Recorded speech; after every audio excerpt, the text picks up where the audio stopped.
दोस्तों, स्वागत है आपके अपने चैनल ऑल एग्जाम्स PYQ पर। तो दोस्तों, कैसे हैं आप सब? उम्मीद करता हूं आप अच्छे होंगे, स्वस्थ होंगे, अपनी तैयारी में लगे होंगे। तो दोस्तों, आपने अभी हाल ही में नोटिफिकेशन के माध्यम से सुना होगा, हमारे दिल्ली पुलिस कांस्टेबल के फॉर्म आ चुके हैं दोस्तों। करीब 7500 पद हैं दोस्तों। अगर आपने फॉर्म नहीं डाले हैं तो अवश्य डाल दें। अगर किसी कारणवश अगर आप फॉर्म डालने में चूक जाते हैं दोस्तों, तो हो सके वैकेंसी आपको 3 से 4 साल बाद देखने को मिले। क्योंकि दोस्तों, जैसा कि वैकेंसी आने का ड्यूरेशन देखेंगे पिछले कई सालों का, तो देखेंगे पिछली वैकेंसी आई थी हमारी 2020 में, इससे पहले आई थी 2017 में। तो दोस्तों, अपनी तैयारी को बढ़िया से कीजिए, फॉर्म डालिए और आप तैयारी आप हमारे साथ मिलकर कीजिए दोस्तों। हम आपकी तैयारी को एक बेहतर दिशा में ले जाने की कोशिश करेंगे दोस्तों। तो दोस्तों, आप जैसा कि देख रहे होंगे स्क्रीन पे, Delhi police constable previous year maths question with solution. दोस्तों, हम आपकी तैयारी को पहले प्रीवियस ईयर क्वेश्चन से स्टार्ट करेंगे दोस्तों। हम प्रीवियस ईयर क्वेश्चंस के प्रैक्टिस सेट लेके आएंगे, जिसमें ऐसे ऐसे क्वेश्चंस होंगे जो दिल्ली पुलिस एग्जामिनेशन में कभी ना कभी कहीं ना कहीं पूछे होंगे दोस्तों। तो दोस्तों, उन क्वेश्चंस को आप हमारे साथ कीजिए। और जो हमारी अदर फैकल्टी है इस चैनल के, जो दोस्तों, वो अपने रिस्पेक्टिव सब्जेक्ट की, जैसे कि GS वाले सर GS की प्रैक्टिस सेट लेके आएंगे, रीजनिंग वाली मैम रीजनिंग वाले सर रीजनिंग के लेके आएंगे, हो सके इंग्लिश वाले, इंग्लिश तो है नहीं सर दोस्तों आपके कोर्स सिलेबस में, तो हो सके कंप्यूटर वाली मैम जो है वो कंप्यूटर का आपको लगातार प्रोवाइड करें प्रैक्टिस सेट। तो दोस्तों, आइए हम स्टार्ट करते हैं।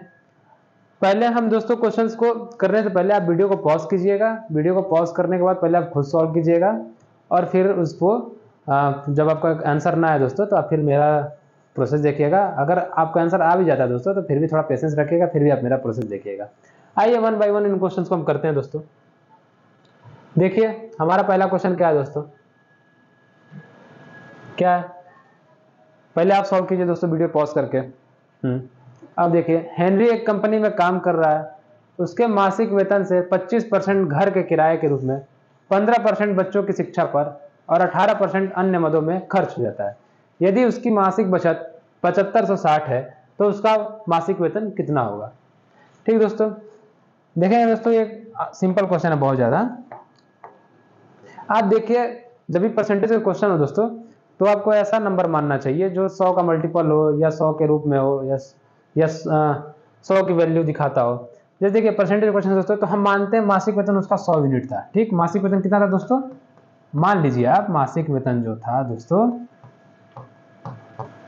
वो हमारा 100 यूनिट था। कितना था दोस्तों? 100 यूनिट। ठीक, या 100 रुपया मान लीजिए, कुछ भी मान लीजिए दोस्तों। ठीक, पर 100 के रूप में ही आपको मानना पड़ेगा। 100x मान लीजिए, 100y मान लीजिए, ताकि परसेंटेज क्वेश्चन करने में आपको आसानी हो। दोस्तों, मैं आपको भी ये क्वेश्चन इस तरह से कराऊंगा ताकि अगर वीडियो पर पहली बार विजिट करें, मान लीजिए आपका तैयारी करने का कोई बैकग्राउंड उतना है नहीं, फिर भी आप कंपटीशन लाइन में आना चाह रहे हैं, तो आप पहली बार ही देखें तो आपको वीडियो हद से हद समझ में आने की कोशिश करें। मैं दोस्तों ट्रिक पर ज़्यादा काम नहीं करता, मैं कॉन्सेप्ट पर आपको ज़्यादा काम करवाऊंगा और बेसिक पे। अगर आपका एक बार बेसिक तैयार हो जाए विद कॉन्सेप्ट, तो आप ट्रिक अपने आप बना लेंगे दोस्तों। ठीक, ट्रिक क्या होता है? ट्रिक कॉन्सेप्ट का भी शॉर्ट फॉर्म होता है। ठीक, कॉन्सेप्ट आप जो लंबे में सोचते हैं वही आप शॉर्ट में सोच लेते हैं, वही हमारी ट्रिक हो जाती है। तो आइए दोस्तों करते हैं। आप देखेंगे दोस्तों, मासिक वेतन कितना है दोस्तों? 100। क्या कह रहा है? 25%, 15% और 18% उसके खर्च हो जाते हैं। ठीक, 25%, 15%, 18%, उसके टोटल कितने खर्च हो जाते हैं? 100 का 25% कितना हो जाएगा दोस्तों? 25 हो जाएगा। ठीक, अब कहेंगे 100 का 15% कितना हो जाएगा दोस्तों? 15 हो जाएगा। और कहेंगे 100 का 18% 18 हो जाएगा। ठीक दोस्तों, इसको जोड़ दीजिए आप, जोड़ देंगे टोटल खर्चे आ जाएंगे। कितने आ जाएंगे दोस्तों? 18, 2 1 3 1 4 1 5। देखेंगे दोस्तों, 58 जो है उसका टोटल खर्च है, 58 यूनिट। ठीक, 58 यूनिट क्या है उसका टोटल खर्च है। मासिक वेतन 100 है, तो बचत कितने का हो रहा होगा दोस्तों? बचत कितने का होगा दोस्तों? बचत होगा, आप 100 में से 58 घटा दीजिए। 100 में से 58 जब घटा देंगे दोस्तों, तो बचत हो जाएगी 42 की। ठीक, और हमारा जो बचत दिया हुआ है दोस्तों, वो 7560 रुपए के बराबर है। बचत कितना है दोस्तों? 7560 रुपए के बराबर है। ठीक, अगर 42 दोस्तों, अगर हम 42 को 7560 के बराबर करते हैं, 42 यूनिट को, तो हम 100 यूनिट की वैल्यू निकाल सकते हैं। ठीक है, हमारी 1 यूनिट की वैल्यू क्या जाएगी दोस्तों? 7560 बटे 42, यानी हम इसे और शॉर्ट करें दोस्तों, 6 7 7 6 42, 7 एकम 7, 7 8 56 और ये 80। फिर से हम 6 से 1080 को सॉल्व करें दोस्तों, तो हमारा आ जाएगा 6 एकम 6 और 8 48 180। ठीक दोस्तों, यानी कि आप देखेंगे 1 यूनिट की वैल्यू आ गई दोस्तों 180 रुपए। ठीक, 1 यूनिट की वैल्यू क्या आ गई दोस्तों? 180 रुपए। हमारी 42 यूनिट की वैल्यू कितनी थी? 7560, तो इससे हमने 1 यूनिट की वैल्यू निकाली 180 रुपए। आप ये प्रोसेस जानते होंगे, बचपन में आपने एक एक नियम पढ़ा होगा, उसके थ्रू हमने निकाला है। अब 1 यूनिट की वैल्यू जब 180 रुपए आ गई, तो 100 यूनिट की वैल्यू कितनी आएगी दोस्तों? 100 यूनिट की वैल्यू जाहिर सी बात है, अगर 1 यूनिट 180 के बराबर है तो 100 यूनिट हमारा होगा 100 गुणे 180 यानी कि 18,000 रुपए, यानी कि उसका मासिक वेतन देखिए दोस्तों, हमने 100 माना था, यानी कि मासिक वेतन हमारा 100 के बराबर 18,000 रुपए है, यानी कि ऑप्शन नंबर हमारा 2 बिल्कुल सही हो जाएगा। उम्मीद करता हूं दोस्तों आपका सेम यही ऑप्शन आया होगा, नहीं भी आया तो दोस्तों बार बार वीडियो को देखिएगा, रिवाइंड करके आपको समझ में आ जाएगा। ठीक दोस्तों, बढ़ते हैं अपने अगले क्वेश्चन पे। क्या हमारा क्वेश्चन देखते हैं। एक दुकानदार अपनी वस्तुओं पर क्रय मूल्य से 32% अधिक मूल्य अंकित करता है। वह 3/5 वस्तुओं को अंकित मूल्य पर 1/5 वस्तुओं को अंकित मूल्य पर 20% की छूट देते हुए और शेष वस्तुओं को अंकित मूल्य पर 40% की छूट देते हुए बेचता है। उसका लाभ हानि प्रतिशत क्या है। ठीक दोस्तों मैं सवाल आपको एकदम बढ़िया समझाऊंगा ताकि आपको समझ में आए। जो भी बच्चे अगर ये पहली बार वीडियो देख रहे हैं, जो भी हमारे प्रिय साथी मित्र हैं, तो उनको समझ में आने की कोशिश करें, मैं ऐसा समझाऊंगा। ठीक दोस्तों, पूरे बेसिक के साथ। देखिए कह रहा है उसके पास कुछ वस्तुएं हैं। सवाल कहना क्या चाह रहा है पहले समझिए। सवाल कह रहा है किसी दुकानदार के पास कुछ वस्तुएं हैं, वो सभी पे जो जितने रुपए में खरीदा मान लीजिए, वो सभी पे 32% अधिक मूल्य अंकित करता है, फिर उसे बेच देता है। उसमें से कुछ वस्तुओं को वो बेच देता है अंकित मूल्य के दाम पे ही, और कुछ वस्तुओं को 20% की छूट देकर बेचता है और कुछ वस्तुओं को 40% की छूट देकर बेचता है। फिर उसका विक्रय मूल्य आ जाएगा, फिर उन टोटल वस्तुओं का क्रय मूल्य, टोटल विक्रय मूल्य देखेंगे कौन ज्यादा है, तो विक्रय मूल्य ज्यादा होगा तो लाभ होगा, अगर विक्रय मूल्य कम है तो हानि होगी। हमें वही लाभ और हानि प्रतिशत में देखना है। तो समझिए दोस्तों, मानते हैं उसके पास वस्तुएं 5 थी। कितनी दोस्तों 5। क्यों आपने 5 माना हमने, क्योंकि देख रहे हैं कि यहाँ फ्रैक्शन में 5 दिया हुआ डिनोमिनेटर में। क्योंकि दोस्तों अगर 5 हम मानते हैं तो हमें समझ में आएगा कि अगर 5 का 3/5 करेंगे तो 3 आएगा, 5 का 3/5 करेंगे तो 1 ही आएगा। तो हमें मानने में आसानी है। मान लीजिए उसके पास 5 वस्तुएं हैं। कितनी वस्तुएं, टोटल 5 वस्तुएं। कितनी वस्तुएं, 5 वस्तुएं। पांचों वस्तुओं का मान लीजिए क्रय मूल्य 100 रुपए है। 100x मानिए, 100y, 100z कुछ भी मानिए, पर मानिए 100 रुपए ही। ठीक, 100 के फॉर्म में ही आपको मानना है। मानिए सभी के 100 रुपए दाम थे, सभी वस्तुओं के। जब सभी के 100 रुपए दाम थे तो उनका क्रय मूल्य क्या हुआ दोस्तों, 500 रुपए हो गया। 500 रुपए या 500 यूनिट कर लीजिए, 500 मान लीजिए 500 यूनिट हो गया। ठीक, ये यूनिट है दोस्तों, कंफ्यूजन हो जाएगा, 500 यूनिट। ठीक, अब क्या कीजिए दोस्तों, कह रहा है 3/5 वस्तुओं को अंकित मूल्य पर 1/5 वस्तुओं को अंकित मूल्य 20% बेचता है। सभी पे 32% अधिक मूल्य अंकित करता है। सभी का दाम कितना था भाई दोस्तों, 100 रुपए था। तो सभी वस्तुओं का अंकित मूल्य जब 32% अधिक हमने एक्सप्रेस कर दिया, उस पर छाप दिया दोस्तों, तो कितना दाम हो गया, अब 132 रुपए दाम होगा सभी के। सभी के दाम 132 हमने अंकित कर दिए, 132। ठीक, एक और हमारा 132। ठीक, कह रहा है 3/5 वस्तुओं को अंकित मूल्य पर ही बेचता है। तो हमारी जो 3 वस्तुएं दोस्तों हम उसको 132 रुपए में बेचेंगे। एक वस्तु को वो 20% की छूट देता है। 20% का छूट यानी कि 80% में बेच रहा है। क्योंकि अगर आप 132 का 20% निकालिए, फिर 132 में से घटाइए, तो आंसर आ जाएगा आपका, आंसर कह रहा हूँ, आपका वो विक्रय मूल्य आ जाएगा एक वस्तु का। या तो फिर आप सीधे सीधे 132 का 80% निकालिए, या तो फिर आप 132 का 20% छूट वो निकालिए, फिर 132 में से माइनस कर दीजिए, या तो फिर सीधे सीधे आप 132 का 80% निकालिए। तो आप 132 का सीधे सीधे 80% निकालिए। जब 132 का आप 80% निकालेंगे दोस्तों तो क्या आएगा, आप देखेंगे 132 का छूट है 1 0 से 1 0 क्या, 8 2 16, 8 3 24, 1 25, और हमारा 8 का 8 2 10, 105.6 यूनिट। यानी कि एक वस्तु हमारी 105.6 यूनिट में बेची जा रही है, 105.6 यूनिट में। ठीक, एक वस्तु जो हमारी 132 और जो बची, क्योंकि कह रहा शेष वस्तु, 3 वस्तुओं को हमने 132 में बेच दिया, एक वस्तु को हमने 105 में बेच दिया, बची एक ही वस्तु ना, क्योंकि शेष वस्तु तो भैया एक ही बची हमारे पास। तो 40% की छूट देता है, यानी कि 60% में बेची गई। 132 के 60% में बेची गई उस वस्तु को। 132 का 40% निकालिए, फिर 132 से घटाइए, या तो फिर 132 से आप 60% निकाल दीजिए, तो हमारा आंसर आ जाएगा। 1 0 से 1 0 चला गया, 6 दूना का 12 दोस्तों, 6 3 का 18, 18 1 19, और 6 कम 6 7 79.2। दोस्तों एक वस्तु को 79.2 यूनिट में बेची गई। 3 वस्तुओं को 132, एक को 105.6 और 5 को 79.2 यूनिट में। सबको जोड़ लीजिए दोस्तों, ये 132 है, 105.6 और 132 गुणे 3 जब जोड़ेंगे दोस्तों तो आपको आएगा 396। कितना आएगा दोस्तों, 396। 396 में जब आप 105.6 प्लस 79.2 जोड़ेंगे तो हमारा विक्रय मूल्य टोटल आ जाएगा। जोड़ते हैं दोस्तों, 0.6 8 आ जाएगा। ठीक, फिर हमारा बचेगा 6 6 5 11, 11 9 20, हाथ लगा दो दोस्तों, 9 9 7 हमारा कितना होगा दोस्तों, 9 7 16, 16 2 18, हाथ लगा 1 3 1 4 1 5, यानी 580.8 यूनिट हमारा दोस्तों टोटल विक्रय मूल्य आ रहा है। टोटल क्रय मूल्य कितना था दोस्तों, 500 यूनिट। तो जायज बात है दोस्तों, हमें लाभ हो रहा है। कितने का लाभ हो रहा है दोस्तों, 80.8 का। ठीक, 80.8 किस पे लाभ हो रहा है? क्रय मूल्य से। तो हम प्रतिशत निकाल लेंगे, हमें लाभ तो पता चल गया, लाभ प्रतिशत निकालते हैं। तो चलिए दोस्तों मैं इसे रब करता हूँ जगह होने के कारण। 80.8 दोस्तों ज्यादा, विक्रय मूल्य ज्यादा था क्रय मूल्य से, ठीक। तो लाभ हो गया, किस पे से लाभ हो गया? 500 का, 500 रुपए पर से हुआ है, 500 यूनिट पर से हुआ है। तो 500 का 80.8 यानी कि 500 का बोले तो नीचे चला जाएगा, 80.8 हमारा ऊपर, गुणे 100 करते हैं दोस्तों, हमारा प्रतिशत आ जाएगा। जो 0 गया, जब भाग देंगे दोस्तों हमारा लाभ प्रतिशत निकल के आएगा 16.16%, ठीक, 16.1% यानी कि हमारा ऑप्शन नंबर 4। जिसका ऑप्शन नंबर 4 आ गया, बच्चे सही दिशा में तैयारी कर रहे हैं, मन से कर रहे हैं, क्योंकि जो सवाल था वो थोड़ा मॉडरेट लेवल का था, ठीक दोस्तों। जिसका नहीं है दोस्तों बार बार रिवाइंड करिएगा, आपको मैंने बहुत हल्के से समझाया है बेसिक कॉन्सेप्ट के साथ। अब चलिए दोस्तों चलते हैं अपने अगले क्वेश्चन पे। क्या हम लोग क्वेश्चन देखिए, करिए दोस्तों, एवरेज का क्वेश्चन है। देखिए दोस्तों, एक परीक्षा में छात्रों के एक समूह के अंकों का औसत 64 है। यदि 20% छात्रों के अंकों का औसत 91 और 25% छात्रों के अंकों का औसत 31 रहा हो, तो शेष छात्रों के अंकों का औसत क्या होगा? दशमलव के एक अंक तक हमें शुद्ध बताना है दोस्तों।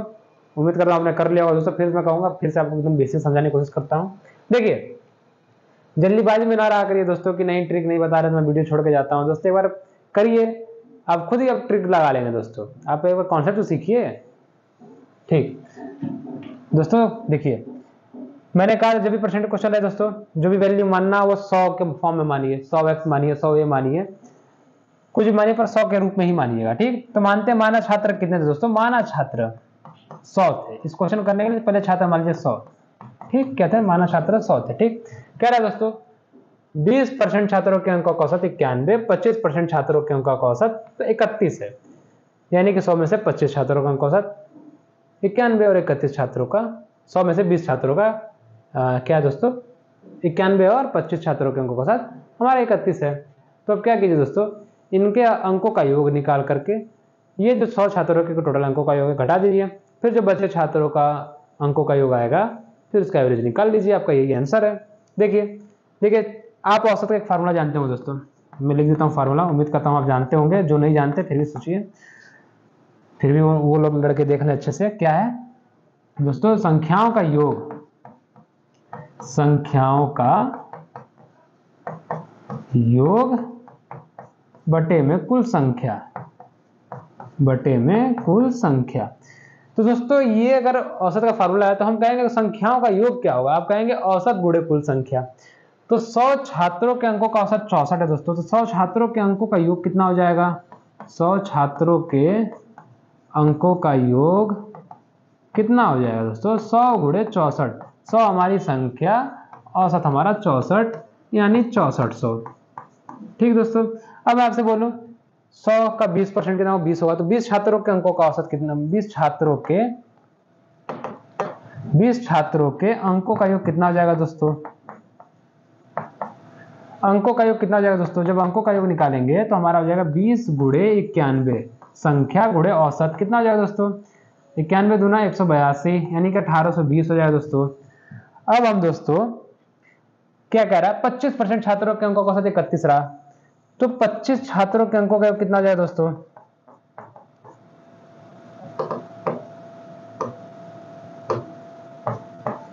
पच्चीस छात्रों के अंकों का योग कितना हो जाएगा दोस्तों? आप कहेंगे ये 1800 में हमारा 20 का है, ये 64 तो 100 का है, और 25 छात्रों के अंकों के हो जाए दोस्तों 25 गुणे 31, क्योंकि 31 हमारा औसत है। कितना हो जाए दोस्तों? 25 से कम 25, 25 से 75, 75 तो 77, 775 दोस्तों, ठीक। 775 हमारे अंकों का योग है 25 छात्रों का। 20 और 25 टोटल छात्रों का योग हमारा 6400, और 20 और 25 छात्रों के अंकों का कितना हो जाएगा? 1820 प्लस 775, यानी कि 20 और 25 दोस्तों 45 छात्र हो जाते हैं कुल मिलकर। कितना हो जाता है? 45 छात्र, हमने जोड़ा 45 छात्र आ गए। तो 45 छात्रों के अंकों का कितना हो जाएगा दोस्तों? हमारे आ जाएगा 1800 700 जुड़े दोस्तों 2500 और 2595, 2595 दोस्तों ये हमारे 45 छात्रों के अंकों का योग है। इस 6400 में से 2595 को अगर हम घटा देते हैं दोस्तों तो हमारा क्या आ जाएगा? आ जाएगा क्या?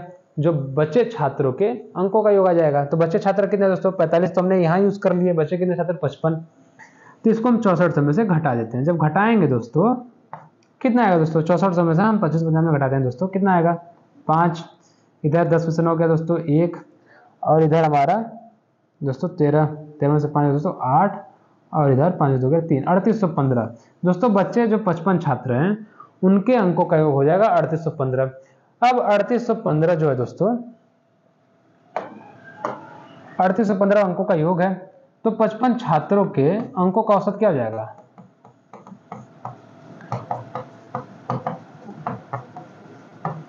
अंकों का औसत क्या था दोस्तों? कुल संख्याओं का योग 3815 बटे कुल संख्या 55। दोस्तों इसी को हम सॉल्व कर दें, हमारा आंसर आ जाएगा। सॉल्व करते हैं दोस्तों, 5 से डिवाइड करते हैं 11, 5 7 दोस्तों 35, 3 5 6 30 दोस्तों, फिर हमारा आएगा 5 एकम 5, ठीक। 3815 5 6 30 दोस्तों, 5 7 35, 3 5 6 30, 5 6 30, 5 7 35, ठीक दोस्तों। हमने 3 और 1, 5 6 30, 1 5 3 15, 763 बटे 11 दोस्तों, ठीक। इसे और हम सॉल्व करते हैं, कितना है दोस्तों? 11 6 66, ठीक। 10 और 103 बचा दोस्तों,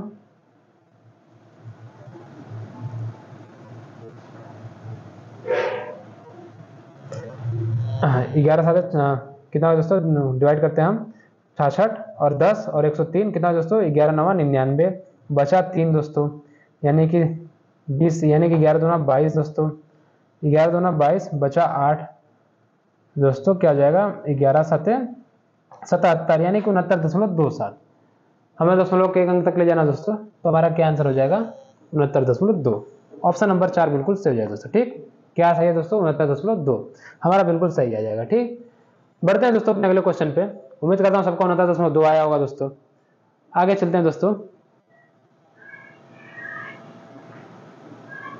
हाँ दोस्तों देखिए, हमारा अगला क्वेश्चन क्या है, आपको दिख नहीं रहा होगा दोस्तों, अब देखिए ठीक से। दोस्तों पॉज करके वीडियो करिए खुद। हाँ उम्मीद कर रहा हूँ आपने कर लिया हो दोस्तों। अब देखिए, ए और बी एक साथ मिलकर किसी काम को 10 दिनों में समाप्त कर सकते हैं, बी और सी उसी काम को एक साथ मिलकर 15 दिनों में समाप्त कर सकते हैं, और ए और सी एक साथ मिलकर उसी काम को 20 दिनों में समाप्त कर सकते हैं। अकेला सी उसी काम को कितने दिनों में समाप्त करेगा? ठीक दोस्तों देखिए, क्या हमें दिया हुआ क्वेश्चन में, हमें दिया हुआ ए प्लस बी किसी काम को कितने दिन में करते हैं? कहेंगे 10 दिन में करते हैं। कितने दिन में करते हैं? 10 दिन में। फिर कहेंगे बी और सी किसी काम को कितने दिन में करते हैं दोस्तों? आप कहेंगे बी और सी किसी काम को करते हैं 15 दिन में, ठीक। और हमारा लास्ट में बचा ए प्लस सी, ये किसी काम को कितने दिन में कर रहे हैं दोस्तों? आप कहेंगे 20 दिन में काम कर रहे हैं, ठीक। दोस्तों आपने देख लिया, काम तो 15 10 15 20 क्रमशः इतने दिनों में हो रहे हैं, पर काम कितने हो कितने रहे हैं? तो काम निकालने के लिए दोस्तों हम समय का एलसीएम लेते हैं। हमारे पास समय कितने हैं दोस्तों?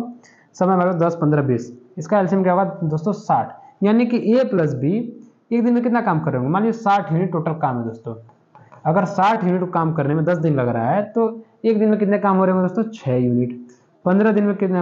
एक दिन में जब एक काम को करने में 15 दिन लग रहे हैं, एक 60 यूनिट काम करने को 15 दिन लग रहे हैं, तो एक दिन में कितने काम हो रहे हैं दोस्तों? 4 यूनिट। ये 6 यूनिट है दोस्तों, ठीक। यूनिट ना भी लिखें तो भी आप समझिएगा यूनिट, और ये 3 यूनिट, ठीक। 20 दिन जो काम कर रहे हैं दोस्तों, उनको एक दिन में काम करने में 3 यूनिट लग रहा है, ठीक।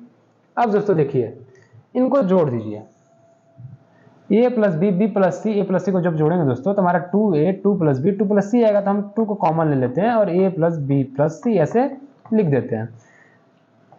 फिर दोस्तों हम देखते हैं इधर 6 4 10 3 13, ठीक। 6 4 10 3 13 यूनिट, यानी कि दोस्तों इनको हम जोड़ लेते हैं 13 यूनिट। अब हम देखेंगे ए प्लस बी प्लस सी किसी काम को मिलकर एक दिन में कितना करते हैं, एक दिन में कितना करते हैं। तो हम क्या करेंगे दोस्तों, ए प्लस बी प्लस सी बराबर 13 बटे 2 यूनिट, ठीक। ये हमारा 2 13 के नीचे चला आया, तो हमारा 13 बटे 2 यूनिट, यानी कि ए प्लस बी प्लस सी मिलकर एक दिन में 13 बटे 2 यूनिट काम कर रहे हैं। हमें पूछा है सी का पहले हम एक दिन का निकालते हैं, कितना यूनिट काम कर रहा है दोस्तों। आप देखेंगे ए प्लस बी हमारा एक दिन में कितना काम कर रहा है, तो आप कहेंगे 6 यूनिट काम कर रहा है, ठीक। ए प्लस बी मिलके, तो इधर हम ए प्लस बी को 6 लिख सकते हैं दोस्तों, 6 यूनिट, क्योंकि एक दिन के ही सारे काम हैं एक दिन के। तो क्या आ जाएगा दोस्तों, अब वैल्यू क्या आ जाएगी हमारी, 6 प्लस, मैं दोस्तों ये आगे कर रहा हूं, आप समझिएगा, 6 प्लस सी बराबर 13/2, और सी बराबर क्या हो जाए दोस्तों, फिर मैं ऊपर कर रहा हूं जगह होने के कारण दोस्तों, 13/2 माइनस 6, कितना आ जाएगा दोस्तों, 6 दूना 12, 13 से 2 गया दोस्तों 1/2 यूनिट, यानी कि सी जो है एक दिन में 1/2 यूनिट काम कर रहा हो दोस्तों। कितना काम कर रहा है दोस्तों, सी 1/2 यूनिट। अब ये जो 1/2 यूनिट है दोस्तों, अगर एक दिन 1/2 यूनिट काम हो रहा है दोस्तों, 60 यूनिट काम होने में कितना समय लगेगा, 60 भागे 1/2 कर दीजिए, ये 2 हमारा ऊपर चला आएगा, यानी कि 60 × 2 यानी 120 दिन, यानी कि सी को दोस्तों 120 दिन लगेगा। हमारा ऑप्शन देखते हैं क्या मैच हो रहा है। हाँ दोस्तों मैच हो रहा है, देखिए ऑप्शन 4 हमारा बिल्कुल सही है, 120 दिन। ठीक है दोस्तों, अब बढ़ते हैं दोस्तों अपने अगले क्वेश्चन पे। उम्मीद करता हूँ सबको समझ में आया हो दोस्तों। क्या हमारी संख्या दोस्तों, देखिए वह संख्या क्या होगी जो हमेशा 2 अंकीय संख्या और संख्या के अंकों को परस्पर बदलकर प्राप्त की गई संख्या के योग का गुणनखंड हो। क्वेश्चन समझिए दोस्तों, ये भी बस आसान ही क्वेश्चन है दोस्तों, बस क्वेश्चन समझना है। तो इस क्वेश्चन को किस लेवल में रख सकते हैं, मॉडरेट लेवल में, ठीक, क्योंकि समझना इसको थोड़ा सा कठिन है। कठिन क्या है, मतलब हल्का कठिन है दोस्तों, ठीक, ज्यादा नहीं है। वह संख्या क्या होगी जो हमेशा 2 अंकीय संख्या और संख्या के अंकों को परस्पर बदलकर प्राप्त की गई संख्या के योग का गुणनखंड हो। क्या कहते दोस्तों, वह संख्या क्या होगी जो गुणनखंड होगी, किसका गुणनखंड होगी, मान लीजिए कोई 2 अंकों की संख्या है, ठीक, और उसी संख्या के अंकों को बदलकर जो नई संख्या बन गई उनके योग का गुणनखंड है, ठीक, वो गुणनखंड हो। समझिए दोस्तों, मान लीजिए हमारे पास x और y 2 डिजिट है, इनसे एक संख्या बनती है। मान लीजिए x हमारा दहाई का अंक है, y हमारा इकाई का अंक है, तो संख्या क्या आ जाएगी दोस्तों, 10x + y, ठीक। अब कह रहा है दोस्तों इनके अंकों को हम बदल लेते हैं, y और x क्रमशः बदल दिया। अब y हमारा दहाई का अंक हो गया, x हमारे इकाई का अंक, तो संख्या क्या बन गई दोस्तों, 10y + x। ठीक दोस्तों, उम्मीद करता हूँ आपको समझ में आ रहा हो दोस्तों। जैसे अगर आपसे मैं बोलूँ हमारे पास 3 दहाई का अंक है और 4 इकाई का अंक है दोस्तों, संख्या क्या होगी, तो आप कहेंगे 3 दहाई का अंक यानी 3 × 10, 4 इकाई का अंक +4 यानी कि 34 हमारी संख्या। बस सेम हमने ऐसे किया है, ठीक दोस्तों, आपको समझाने के लिए मैं बता रहा हूँ दोस्तों। उम्मीद करता हूँ आप समझ गए होंगे। मैं दोस्तों एकदम आपको अच्छे से पढ़ा के हीरो बनाऊंगा, ताकि आप क्वेश्चंस आप एग्जाम में देखें तो आपके दिमाग में तुरंत बैठ जाए, दिमाग में बैठा हो, ताकि क्वेश्चन कैसे करने एग्जाम में तुरंत आपकी बुद्धि वहां काम करे, ठीक। अब क्या है दोस्तों, दोनों को हम जोड़ देते हैं, दोनों को जोड़ देंगे दोस्तों तो क्या आ जाएगा, आएगा हमारा 11x + 11y, यानी कि 11x + y। अब इसका दोस्तों गुणनखंड क्या होगा, आप क्या कह सकते हैं, इसका गुणनखंड कहीं ना कहीं 11 होगा ही। देखिए 11 है तो 11 होगा। हमारा आंसर देखिए क्या मिल रहा है दोस्तों, ऑप्शन नंबर 3 11, हमारा बिल्कुल ये ऑप्शन 3 हमारा सही हो जाएगा दोस्तों। उम्मीद करता हूँ आपको समझ में आया होगा दोस्तों। मान लीजिए इस सवाल को मैं एक और प्रयोग करके आपको दिखाता हूँ, प्रैक्टिकल करके। जैसे देखिए 34 आपने संख्या लिया, अंकों का अंक बदल दिया, 43 बन गया, इन दोनों को जोड़ दिया दोस्तों, कितना हो गया, 77 हो गया। ये हमेशा 11 का क्या होगा, गुणज होगा, यानी 77 जो है 77 का एक क्या होगा, फैक्टर क्या होगा, 11 होगा। 77 का गुणनखंड 11 होगा और ये 11 का हमेशा गुणज यानी मल्टीपल होगा, ठीक दोस्तों। यही कहना चाह रहा है क्वेश्चन, अगर संख्या के अंकों को बदल करके संख्या में जोड़ देते हैं तो दोस्तों उसका जो भी गुणनखंड होगा हमेशा 11 होगा, ठीक। यही कहना चाह रहा है क्वेश्चन हमारा। बढ़ते हैं दोस्तों अपने अगले क्वेश्चन पे। क्या हमारा क्वेश्चन दोस्तों, हाँ दोस्तों अब समझिएगा दोस्तों, ये भी अच्छा क्वेश्चन है। एक ऋण का भुगतान 5808 की 2 समान वार्षिक किस्तों में किया जाता है। यदि चक्रवृद्धि ब्याज की दर जिसकी गणना वार्षिक तौर पर होती है 10% वार्षिक हो, तो ऋण की कुल राशि कितनी है। देखिए दोस्तों घबराना नहीं इस सवाल से, सवाल आपको देखने में थोड़ा सा लग सकता है कि हाँ थोड़ा मॉडरेट लेवल का भी से कर सकते हैं दोस्तों। बस देखिए पहले आप समझिए इंस्टॉलमेंट होता क्या है। जैसे दोस्तों देखिए आप 100 रुपए का सामान खरीदने गए मार्केट में, ठीक, या मार्केट नहीं, सोचिए कि आप मुझसे उधार लेते हैं 100 रुपया, ठीक। मैं आपको बोलता हूँ कि यार मुझे 100 रुपया कब दोगे तुम, तो आपने कहा, मान लीजिए 100 रुपया बहुत छोटी राशि है, आप सोचिए कि 60s में हम पिछले जन्म में मान लीजिए हम कभी मिले थे आपसे, 100 रुपया मैंने आपको उधार दिया। आपने मुझसे कहा कि राहुल सर या राहुल दोस्त या राहुल भाई, मैं आपको अगले साल 45 दूंगा, उसके अगले साल 55 रुपया देके ख़त्म कर दूंगा, ठीक। 45 × 100 हो जाएगा। तो मैंने कहा हाँ 45-55 तो दो, पर मुझे इंटरेस्ट भी दो उस पर। तो देखिए आपने बोला 45 आप मुझे देंगे 1 साल बाद, और 55 को बोला आप देंगे इसके 1 साल बाद, यानी कि 2 साल बाद 55 को देंगे। तो 45 पे 1 साल का इंटरेस्ट लगेगा। कितने का लगेगा दोस्तों, 1 साल का इंटरेस्ट लगेगा, ठीक। और 55 पे दोस्तों 2 साल का लगेगा इंटरेस्ट। ठीक, 2 साल का ब्याज लगेगा।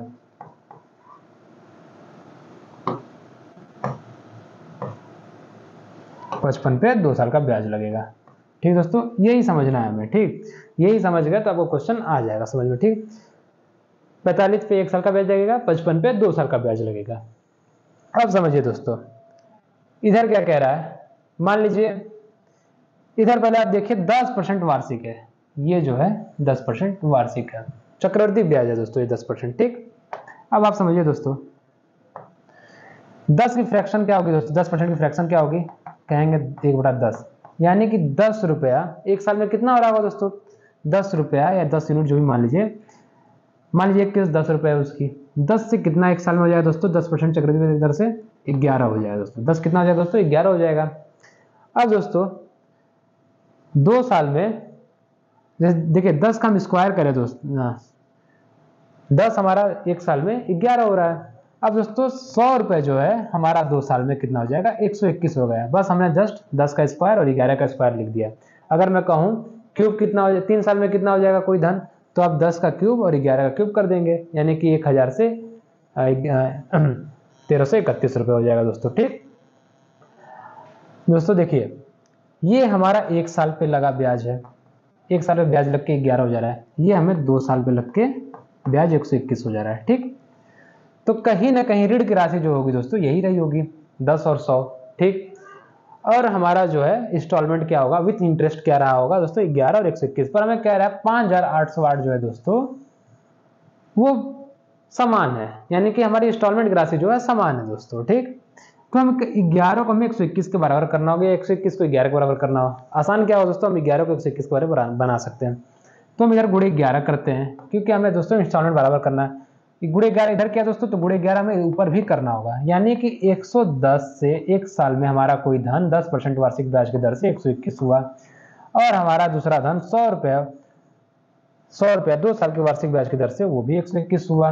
ये दोस्तों ये 1 साल में 110 का अगर 10% निकालेंगे दोस्तों चक्रवृद्धि 121 होगा, 100 का 10% के साथ 2 साल का चक्रवृद्धि ब्याज निकालेंगे दोस्तों 121 हो जाएगा। ठीक, अब दोस्तों देखिए कहीं ना कहीं ऋण की राशि 110 और प्लस 100 रही होगी, कितना हो जाएगा दोस्तों, ये 110 प्लस 100, इसको हम जोड़ते हैं दोस्तों, जब इसको जोड़ेंगे दोस्तों ये हो जाएगा 210। ठीक, यानी कि 210 यूनिट हमारी जो है दोस्तों वो हमारी ऋण की राशि है, 121 यूनिट वो इंस्टॉलमेंट है। 121 यूनिट हमें दिया कितना है दोस्तों, दोस्तों मैं रब कर रहा हूँ जगह न होने का कारण, उम्मीद कर रहा हूँ दोस्तों आपको अच्छा समझ में आ रहा है क्वेश्चन। ठीक, ना समझ आएगा दोस्तों वीडियो को बार बार रिवाइंड कीजिएगा, या आप बोलेंगे तो मैं अलग से इंस्टॉलमेंट के क्वेश्चन की एक सीरीज लेकर चला आऊंगा जिसमें 10-15 क्वेश्चन होंगे, आपको प्रॉपर समझा दूंगा दोस्तों, आप कमेंट बॉक्स में मुझे बता दीजिएगा। ठीक, देखिए दोस्तों 121 हमारा बराबर है किसके, 5808 रुपए के। ठीक, अब दोस्तों इस 121 को हम 1 यूनिट की वैल्यू क्या हो जाएगी, 5808 बटे 121 क्या हो जाएगा दोस्तों, अब कहेंगे 11 से सॉल्व करते हैं, 11 और इधर हो गया 11 5 55 3, 11 दूना 22 और 11 88, फिर हम 11 से सॉल्व कराते हैं दोस्तों, 11 चौक 44 और हमारा दोस्तों इधर हुआ हमारा दोस्तों इधर हो गया 8 और 11 8 88, यानी कि 48। 1 यूनिट की वैल्यू दोस्तों 48 रुपए आ गई, क्या आ गई दोस्तों 48 रुपए। अब हम दोस्तों क्या करेंगे, हमें 210 यूनिट की वैल्यू चाहिए, तो 210 यूनिट की वैल्यू क्या आ जाएगी दोस्तों, 48 गुणे 210, यही हमारा आंसर दोस्तों। 48 गुणे 121 कीजिए दोस्तों, 48 गुणे 21 करेंगे दोस्तों कितना आएगा, कर लेते हैं 48 21 करेंगे दोस्तों जब हमारा, तो ये 48 और इधर 96, जब दोस्तों करेंगे 8 6 4 10 और 9 1 10, यानी कि दोस्तों 1080 रुपये। ठीक दोस्तों, 1080 रुपये कहीं ना कहीं दोस्तों 10,080, ठीक 10,080 रुपये कहीं ना कहीं दोस्तों वो ऋण की राशि रही होगी। ठीक, 10,080 रुपये। देखिए दोस्तों हमारा ऑप्शन 1 बिल्कुल सही है, 10,080 रुपये। ठीक दोस्तों, आगे चलते अगले क्वेश्चन पे। दोस्तों आपको क्वेश्चन, उम्मीद करता हूँ ये सवाल ये क्वेश्चन जो भी है इसका सोल्यूशन काफी अच्छे से आपको समझ में आया होगा, ना समझ में आया दोस्तों तो मुझे फिर बताइएगा, मैं आपको फिर से बताऊंगा। ठीक, जैसे देखिए अगला क्वेश्चन क्या है, एक प्रकाशक थोक विक्रेता को एक पुस्तक 30% के लाभ पर बेचता है, थोक विक्रेता खुदरा विक्रेता को वो पुस्तक 25% के लाभ पर बेचता है, फिर वह पुस्तक ग्राहक को 20% के लाभार्जन में 312 रुपये बेची जाती है। थोक विक्रेता के लिए पुस्तक का मूल्य कितना है? ठीक, रुपए में। ठीक दोस्तों, समझिए, एक प्रकाशक थोक विक्रेता यानी थोक विक्रेता होलसेलर को, कोई प्रकाशक को, कोई पब्लिशर है दोस्तों, वो बेच रहा है 30% के लाभ पे। ठीक, तो मान लीजिए दोस्तों, वो जो थोक विक्रेता होगा उसके पास 100 रुपये की पुस्तक उसने पब्लिश की होगी, वो होलसेलर को 130 में बेच रहा है। 100 का 30% कितना हो जाए दोस्तों? 130 ही हो जाएगा। हमने बोला कि आप 100 मानिएगा ताकि आपको वैल्यू आसान रहे। 100 मान लेते हैं, 100 रुपये। 100 का 130% कितना हो जाए दोस्तों? 130 हो जाएगा। ठीक, कि हमें बोला क्या दोस्तों, क्या आंसर चाहिए? थोक विक्रेता के लिए पुस्तक का क्रय मूल्य कितना है? आप देखेंगे दोस्तों, थोक विक्रेता की पुस्तक के लिए क्रय मूल्य हमारे पास यही होगा, क्योंकि देखिए ये प्रकाशक जो है थोक विक्रेता को बेच रहा है 30% के लाभ पे, और ये जो होलसेलर है दोस्तों, जो हमारा थोक विक्रेता वो खरीद रहा है, तो उसके लिए वो क्रय मूल्य हो गया। तो 100 का 30/100, 100 का मतलब 30% कितना होगा दोस्तों? 130/100। यहाँ मैं आपको और सिंपल करने के लिए दोस्तों मैं मान लेता हूँ इधर 100x, ठीक, ताकि आपको थोड़ा सा सिंपल लगे। 100x मान लेता हूँ। ठीक, 100x मान लीजिए, जो पब्लिशर है 100x की पुस्तक बनाई, वो 30% के लाभ पे वो बेचता है होलसेलर को। तो देखिए दोस्तों, इसको हम सॉल्व कर देंगे। जब जो जीरो गया बचा कितना दोस्तों? 30x होलसेलर के लिए क्रय मूल्य है। क्रय मूल्य किसके लिए? थोक विक्रेता के लिए, यानी होलसेलर के लिए दोस्तों, होलसेलर के लिए ये क्रय मूल्य है। ठीक, होलसेलर के लिए ये क्या है? कॉस्ट प्राइस है, सीपी, यानी कि क्रय मूल्य। ठीक, कॉस्ट प्राइस 30x है। ठीक, अब दोस्तों देखेंगे,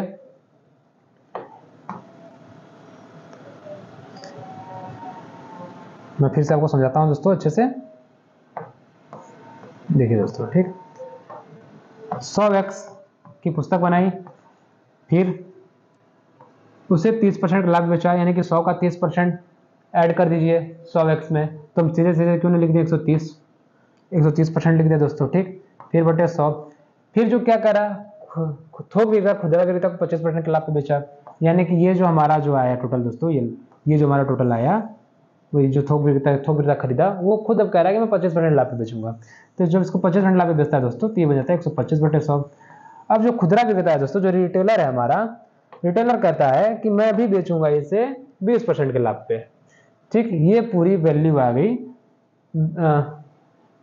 ये पूरी वैल्यू दोस्तों आ गई किसके लिए?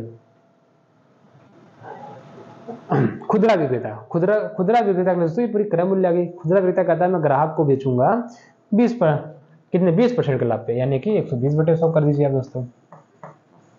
ग्राहक अल्टीमेट जो है दोस्तों कितना पे करेगा? इतना रुपए पे करेगा रिटेलर को, यानी कि 312 रुपए पे करेगा। कितना पे करेगा दोस्तों? 312 रुपए। ठीक, यानी कि हम कह दें दोस्तों ये 312 रुपए के बराबर है। ठीक, अब दोस्तों हमें निकाल लेना है, x की वैल्यू निकालेंगे तो हमारा आंसर आ जाएगा।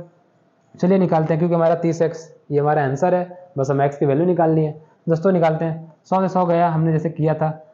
ठीक, इधर हमें दोस्तों 1 0 2 0, 1 0 से 1 0 ये भी गया। ठीक, बचा दोस्तों क्या? 25 25 125, 25 चौक 100।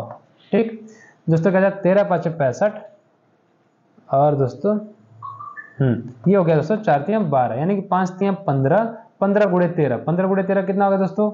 आप कहेंगे 195, यानी कि 195 x है जो दोस्तों वो बराबर है हमारे 312 के।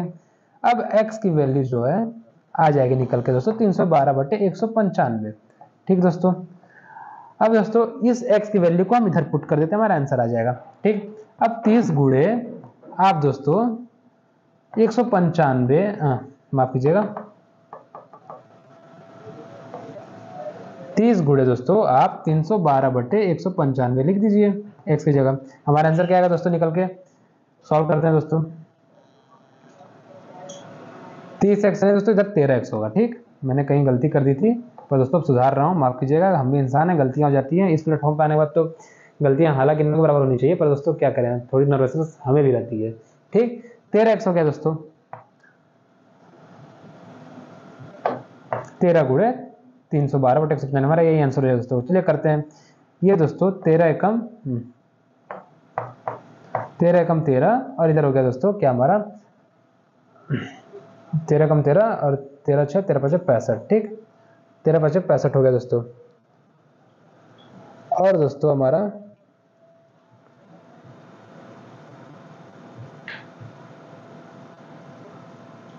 दोस्तों हमने कहाँ गलती की थी, ये हमारा 130x होगा। ठीक दोस्तों, 130x होगा। इधर देखिए, अगर हम इसे अगर सॉल्व करें केवल इतना ही, इतने पोर्शन को हम, तो 130 हमने गलती कर दी थी, 100 हो गया। ये हमने जो एक्स्ट्रा ये जो जीरो काट दिया वो नहीं कटेगा। ठीक, ये हमारा केवल 130x बन के आएगा, तो 130x होगा। ठीक,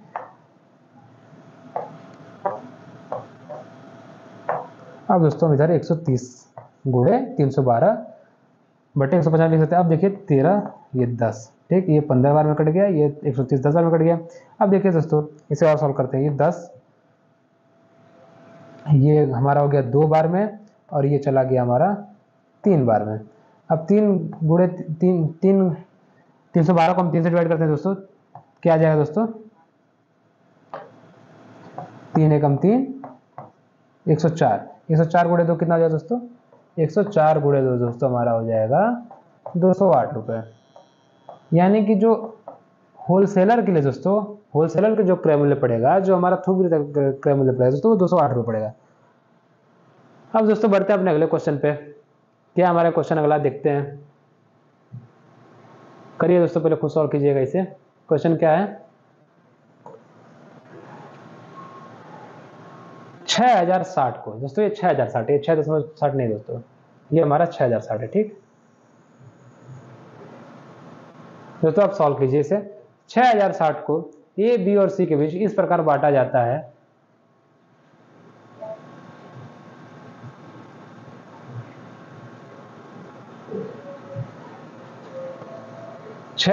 दोस्तों 6060 को ए, बी और सी के बीच इस पर बांटा जाता है कि यदि ए के हिस्से में 15, बी के हिस्से में से 20 और सी के हिस्से में से 25 कम कर दे तो उनके हिस्सों का अनुपात 5, 7, 8 हो जाता है। सी की मूल हिस्सेदारी कितनी है।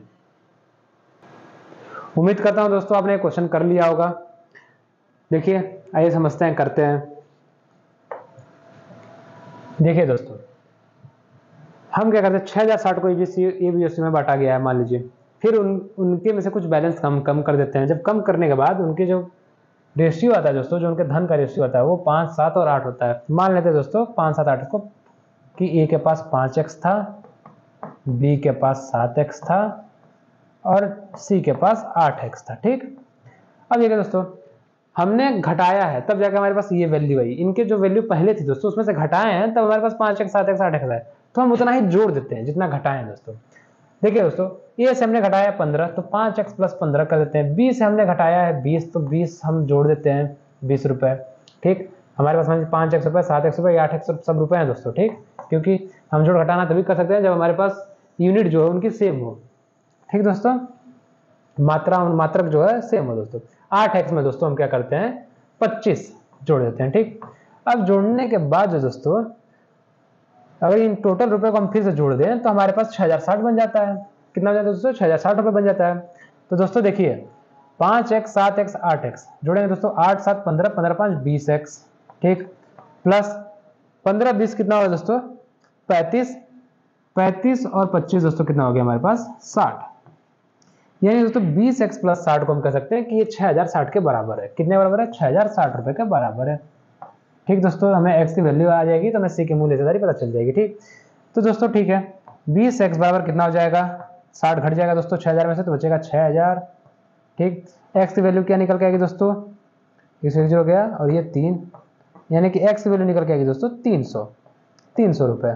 अब दोस्तों 8x, 8 गुणे ये हमारी सी की जो वैल्यू दोस्तों क्या आ जाएगी, सी के पास कितने की धनराशि थी पहले, 8 गुणे 300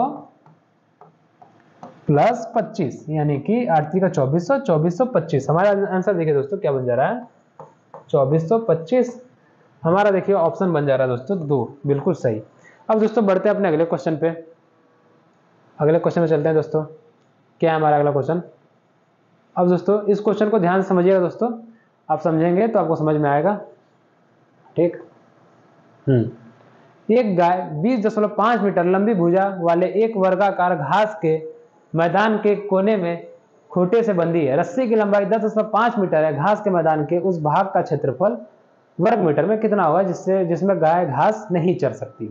ठीक दोस्तों, आपको ये क्वेश्चन करना है। उम्मीद करता हूं दोस्तों आपने ये क्वेश्चन कर लिया होगा। अब देखिए, अब मैं करता हूं इसे, मेरा प्रोसेस देखिएगा। ना समझे तो कोई दिक्कत नहीं। मान लीजिए दोस्तों हमारे पास एक वर्गाकार मैदान है, घास का ही मैदान है वर्गाकार, ठीक। इसे मैं थोड़ा और बड़ा बनाता हूँ दोस्तों ताकि आप लोग को एकदम प्रॉपर बढ़िया समझाया जाए, ठीक। ये हमारे पास घास का मैदान है वर्गाकार ना भी लगे दोस्तों तो आप मान लीजिए वर्गाकार है, ठीक। अब क्या कीजिए दोस्तों, एक कोने में हमने गाय बांधी है। अब जो गाय में जो रस्सी बंधी है दोस्तों वो कितने मीटर की है, वो करीब करीब है 10.5 मीटर की। कितने मीटर की दोस्तों, 10.5 मीटर की है, ठीक दोस्तों। ये जो 10.5 मीटर की रस्सी है, ये गाय बंधी है, तो दोस्तों क्या लगता है गाय कहां से कहां तक चलेगी इस वर्गाकार मैदान में। आप कहेंगे गाय यहां बंधी है दोस्तों, तो इस एरिए से और इस एरिए तक यहां तक चलेगी। देखेंगे दोस्तों एक आपको चाप नजर आएगा, ठीक। अब जब चाप नजर आया तो दोस्तों 10.5 मीटर को हम रेडियस मान सकते हैं और इसको हम सेंटर मान सकते हैं। अब देखिए 10.5 रेडियस है दोस्तों, तो एक हम वृत्त खींच सकते हैं। आप कहेंगे हाँ वृत्त बिल्कुल खींच सकते हैं। तो दोस्तों हम कहेंगे इस एरिया तक गाय घास चल जाएगी, ठीक। इस एरिया तक घास चल जाएगी। अब आप कहेंगे कि ये जो हमारा त्रिज्यखंड बन गया दोस्तों, ये हमारा ये त्रिज्यखंड बना। अब ये त्रिज्यखंड जो है दोस्तों, ये सेंटर पे कितने का कोण बना रहा है। आप वर्ग के जानते हैं एक अंतःकोण कितना होता है दोस्तों, 90 होता है। प्रत्येक अंतःकोण ही 90 होता है। पर ये देखिए दोस्तों 90 हो गया, ठीक। हमने 90 इसका भी हमें यूज करना है अभी। अब देखिए दोस्तों घास कहाँ कहाँ नहीं चली दोस्तों, गाय जो है दोस्तों यहाँ नहीं, इस एरिया तक वो घास नहीं चल सकती क्योंकि उसकी क्षमता ही नहीं है। 10.5 मीटर लंबा है। हमारे जो वर्गाकार मैदान की लंबाई है दोस्तों वो 20.5 मीटर है, ठीक। सही मैंने देखा 20.5 मीटर है। अब दोस्तों ये जो पूरे वर्ग का एरिया और ये जो हमने हमारे ये वृत्त सेक्टर है, जो हमारा सर्कल सेक्टर है दोस्तों, जो हमारा त्रिज्य खंड है, उसकी एरिया घटा दें तो हमारे पास आंसर आ जाएगा कि घास वहां नहीं चल सकती, ठीक। उम्मीद करता हूं आपको समझ में आया होगा दोस्तों, ठीक। तो दोस्त चलिए निकालते हैं वर्ग का क्षेत्रफल क्या होता है दोस्तों। वर्ग का क्षेत्रफल होता है भुजा स्क्वायर। भुजा हमारे पास कितनी है दोस्तों, 20.5 मीटर। तो 20.5 और गुणे 20.5 करेंगे दोस्तों तो क्या आएगा। आप कहेंगे 20.5 का वर्ग क्या होता है दोस्तों, 205 का वर्ग क्या होगा दोस्तों, आप कहेंगे 42.025 वर्ग होता है, ठीक। यानी कि 2 अंक पे 0, यानी कि 420.25 वर्ग मीटर वर्ग की जो है वो क्षेत्रफल है। अब हमें इस एरिया का क्षेत्रफल निकालना है दोस्तों। ये जो हमारा सेक्टर है त्रिज्यखंड है दोस्तों, इसका हमें अब क्षेत्रफल निकालना है, कैसे भी करके अब इसका हमें क्षेत्रफल निकालना है। तो अब जानते हैं दोस्तों एक वृत्त त्रिज्यखंड का एरिया निकालने का क्या फार्मूला होता है दोस्तों, आपने पढ़ा होगा, θ/360 इंटू पाई आर स्क्वायर, ठीक। आप देखिए दोस्तों थीटा हमारे पास क्या है 90 डिग्री। थीटा क्या होता है, वही सेक्टर द्वारा सेंटर पे कितने का एंगल बन रहा है, ठीक। हम क्या करते हैं 90/360 गुणे 22/7 गुणे हमारे पास त्रिज्या क्या दोस्तों 10.5 गुणे 10.5, ठीक दोस्तों। इसे हम सॉल्व करते हैं। इसे जब हम सॉल्व करें दोस्तों हमारा आंसर आ जाएगा। आंसर क्या आएगा दोस्तों हमारा, चलिए सॉल्व करते हैं हम। देखिए दोस्तों 9 चौक 36 1/4 और दोस्तों हमारे पास ये 11, थोड़ा सा दोस्तों आपको कॉम्प्लिकेटेड लगा पर सॉल्व करना पड़ेगा, ये 2, ठीक। अब दोस्तों हम ये 7 से 105 ये 1.5 बार में कटा सकते हैं, बिल्कुल कटा सकते हैं। हमारा ऊपर कितना बचा दोस्तों 11 गुणे 1.5 गुणे 10.5, नीचे हमारा कितना बचा 2 बचा दोस्तों। 2 से हम 11 कटाएंगे दोस्तों 5.5 में, ठीक, 5.5 में। अब दोस्तों में गुणा कर लीजिए 5.5 गुणे 1.5 गुणे 10.5, ठीक है। करते हैं दोस्तों 55 गुणे 15 करेंगे दोस्तों कितना आएगा 15×5 75 और हमारा जो है 75 7 कितना होगा दोस्तों 82, यानी 82.5 8.25 आएगा दोस्तों 8.25, ठीक। 8.5 में हमारे 10.5 है, इसकी गुणा करते हैं दोस्तों। इसका गुणा करेंगे जब हम 10.5 का तो क्या आएगी वैल्यू दोस्तों, चलिए गुणा कर लेते हैं। क्योंकि देखिए 25 ये 5 एकम 5 और इधर हो गया दोस्तों 10 10 हो गया दोस्तों, और इधर हो गया हमारा 1 और इधर 2। ठीक, इधर दोस्तों मैं थोड़ा रब कर रहा हूँ जगह न होने के कारण।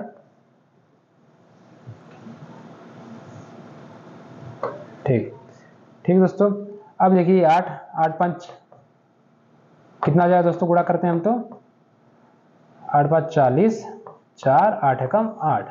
अब दोस्तों देखिए 5 2 5 1 6 और 4 2 6 और इधर 86, यानी कि 86.625। अब इस 86.625 को दोस्तों 86.625 को दोस्तों हम ये 420.25 से घटा देंगे तो हमारा आंसर आ जाएगा। चलिए घटाते हैं दोस्तों। जब 420.25 से आप 86.625 घटाते हैं दोस्तों तो क्या आंसर आएगा? आपका आंसर निकल के आएगा दोस्तों 10 में से 5 गया दोस्तों, कितना हो गया 5, और इधर कितना हमारा हुआ 4 में से 2 गया दोस्तों 2, और इधर हमारा 12 में से 6 गया दोस्तों 6। ठीक, और हमारा इधर दोस्तों 9 में से 6 गया 3, और 11 से 8 गया 3, और ये 333.625 वर्ग मीटर। ठीक दोस्तों, यही हमारा आंसर होगा। उम्मीद करता हूँ दोस्तों आपको समझ में आया होगा। हमने फिर समझिए, हमने वर्ग का पूरा एरिया निकाला, फिर हमने वर्ग का एरिया निकाल के इस एरिया को घटा दिया। जब घटा दिया दोस्तों तो हमारा वो एरिया आ जाए जहाँ गाय घास नहीं चल सकती। ठीक, हमारा आंसर बिल्कुल ऑप्शन नंबर 1 सही हो जाएगा। दोस्तों बढ़ते हैं अपने अगले क्वेश्चन पे। क्या है दोस्तों अगला क्वेश्चन हमारा? 3 मीटर 50 सेंटीमीटर लंबी और 4 मीटर ऊंची दीवार पर समान आकार वर्गाकार टाइल्स को लगाया जाना है। पूरी दीवार को ढकने के लिए संभावित रूप से अधिकतम कितनी टाइल्स की आवश्यकता होगी? ठीक दोस्तों, समझिए। अच्छा कर लिया होगा ना किया तो मैं बताता हूँ दोस्तों। सवाल समझिए दोस्तों, समझना थोड़ा सा आपको पड़ेगा, क्योंकि जब समझ लेंगे सवाल तो हमारा सवाल ये आ जाएगा। ठीक, देखिए 3 मीटर 50 सेंटीमीटर हमारी दीवार ऊंची है कोई, और 4 मीटर लंबी है। 3 मीटर 50 सेंटीमीटर, 3 से 5 मीटर ही मान लेते हैं दोस्तों, 50 सेंटीमीटर 10.5 मीटर बोल सकते हैं हम, और ये 4 मीटर लंबी है। एरिया क्या हो जाएगा दोस्तों? एरिया जाहिर बात है एरिया हो जाएगी इसकी, क्या हो जाएगी 3.5 गुणे 4 करेंगे दोस्तों, यानी 4 3 12 और 10.5 गुणे 4 2, यानी कि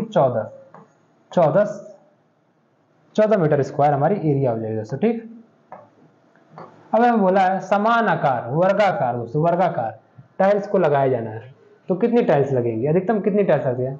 अधिकतम आप दोस्तों 14 के गुणज करते चले जाइए। 14 गुणज 28 28 42 56 दोस्तों करते चले जाएंगे 70, ऐसे 14 गुणज चाहे तो कितना भी कर सकते, उतने ही वर्गाकार टाइल्स समान लगाई जा सकती है। ठीक, तो देखिए इधर देखेंगे दोस्तों 14 गुणज इसमें कौन कौन सा है दोस्तों? ठीक, 14 गुणज आप कहेंगे इसमें 45 नहीं है, 54 नहीं है, 63 नहीं है। ठीक, हमारा 56, ये 14 का एक गुणज है 56, यानी कि 56 वर्गाकार टाइल्स 56 समान आकार की लगाई जा सकती है। ठीक दोस्तों, समान आकार की वर्गाकार टाइल्स 56 होंगी, उनकी संख्या 56 लगाई जाएगी। अगर इस ऑप्शन में 70 होता दोस्तों तो हम 70 मारते, क्योंकि अधिकतम पूछा। ठीक, अधिकतम 14 गुणज कितना भी ले सकते हैं, ठीक, इनफाइनाइट तक भी ले सकते हैं।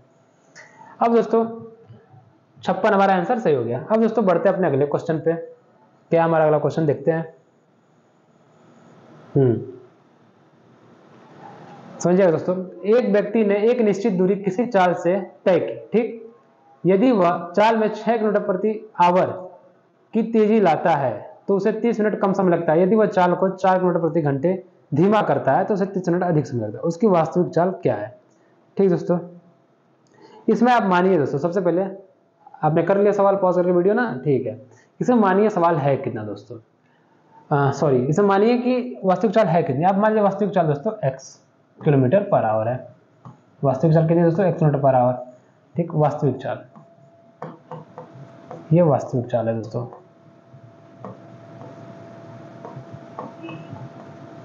वास्तविक चाल हमारी क्या है? x किलोमीटर पर आवर है, यानी 1 किलोमीटर प्रति घंटे। मान लीजिए वह y दूरी तय करता है दोस्तों। कितनी दूरी तय करता है दोस्तों? y दूरी। उसकी दूरी जो तय करता है दोस्तों वो y तय करता है, y किलोमीटर तय करता है। ठीक, जब हमने नॉर्मल चाल से वास्तविक चाल से y किलोमीटर दूरी तय करेगा दोस्तों, उसे कितना समय लगेगा? आप जानते हैं समय क्या होता है दोस्तों? दूरी बटे चाल। समय क्या होता है? आप समय का फार्मूला जानते होंगे दोस्तों। मैं आपको दोस्तों एक एक चीज बढ़िया से पढ़ाऊंगा, मैं कोई चीज उड़ा के नहीं पढ़ाने वाला, आपको विद कॉन्सेप्ट बढ़िया से। देखिए दूरी बटा चाल। ठीक, समय क्या होता है दोस्तों? दूरी बटे चाल। तो जब वह समान चाल से चलता है दोस्तों तो उससे x बटे वाई समय लगता है। आप कहेंगे बिल्कुल x हमारा वाई बटा एक्स, दोस्तों माफ कीजिएगा, वाई बटा एक्स, वाई बटा एक्स समय लगेगा। ठीक, जब समान चाल से, जब वास्तविक चाल से चलेगा y किलोमीटर दूरी, तो उसे y बटा x समय लगेगा। कहता है अब वह चाल में जब 6 किलोमीटर की तेजी ला दे, जब वह चाल अपनी x प्लस 6 किलोमीटर कर ले दोस्तों, कर ले तो उसे तेज ला दे, उसे 30 मिनट कम समय लगता है दोस्तों। 30 मिनट क्या लगता है, कम समय लगता है। तो हम y, तो हमारी जो उसकी नई चाल हो जाएगी, नई समय जो दोस्तों, उसका जो नया समय हो जाएगा, जो x प्लस 6 किलोमीटर की रफ्तार से तय करेगा, वो क्या हो जाएगा, उसका नया समय हो जाएगा y बटा एक्स प्लस 6 समय, y बटा एक्स प्लस 6। ठीक, y बटा एक्स प्लस 6 घंटा बोल दीजिए, y बटा एक्स प्लस 6 घंटा हो जाएगा। तब देखिए दोस्तों, समान चाल से, जब वास्तविक चाल से तय करा दोस्तों, तो उसे ज़्यादा समय लग रहा था, मतलब कि नॉर्मल सही समय लग रहा था दोस्तों, पर जब चाल बढ़ाई कर रहा है तो उसे ज़्यादा कम समय लगेगा। तो कितने कम लग रहा है दोस्तों, 30 मिनट का, यानी कि आधा घंटा का। तो इस y बटा एक्स घंटे से हम y बटा एक्स प्लस 6 घंटा घटा दे दोस्तों, ये हमारा समय है दोस्तों, समय लग रहा है दोस्तों, तो हमारा आ जाएगा 1 बटा 2 घंटा। 30 मिनट को हम क्या लिख सकते हैं, 1 बटा 2 घंटा। इसको सॉल्व करते हैं दोस्तों, जब इसको सॉल्व करेंगे दोस्तों, ये हमें एक समीकरण बनाना है, इसे सॉल्व करते हैं दोस्तों, तो आएगा हमारा, ऊपर y हमने कॉमन ले लिया, नीचे हमारा बचा दोस्तों, ऊपर हमारा बचेगा x प्लस 6 माइनस एक्स बटा एक्स इंटू एक्स प्लस 6। ठीक दोस्तों, बराबर 1 बटा 2। y की वैल्यू क्या है, ये हमारा x एक्सेस चला गया दोस्तों, y की वैल्यू क्या है, ये x इंटू एक्स प्लस 6 हमारा 1 से गुणा हो जाएगा इसका। तो y की वैल्यू क्या निकल के आएगी दोस्तों, देखिए क्या आएगी, x इंटू एक्स प्लस 6 बटे 12 बटे 6 2 12, यानी कि 12। ये दूरी आएगी दोस्तों, दूरी निकल के आएगी। हमारा समीकरण नंबर 1 मान लेते हैं, इसे हम क्या मान लें, समीकरण नंबर 1। ठीक दोस्तों, अब समझिएगा, और इसे मैं जगह थोड़ा सा ना होने का दोस्तों मिटाता हूं। अब क्या कह रहा है दोस्तों, कह रहा है कि यदि वह चाल को 4 किलोमीटर धीमा करता है, जब वो चाल को 4 किलोमीटर धीमा कर ले, तो चाल अब क्या हो जाएगी दोस्तों, x माइनस 4 किलोमीटर प्रति घंटे हो जाएगी।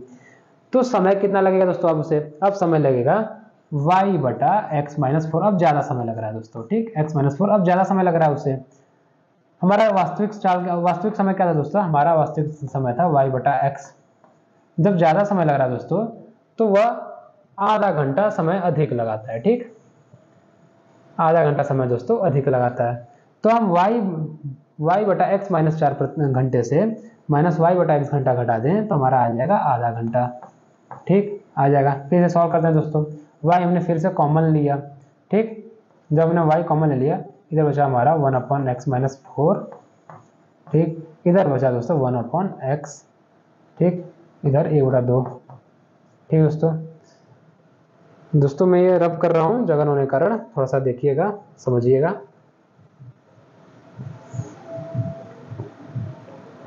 ठीक, अब देखिए दोस्तों, इस जगह को मैं, इसको मैं इधर सॉल्व कर रहा हूँ दोस्तों।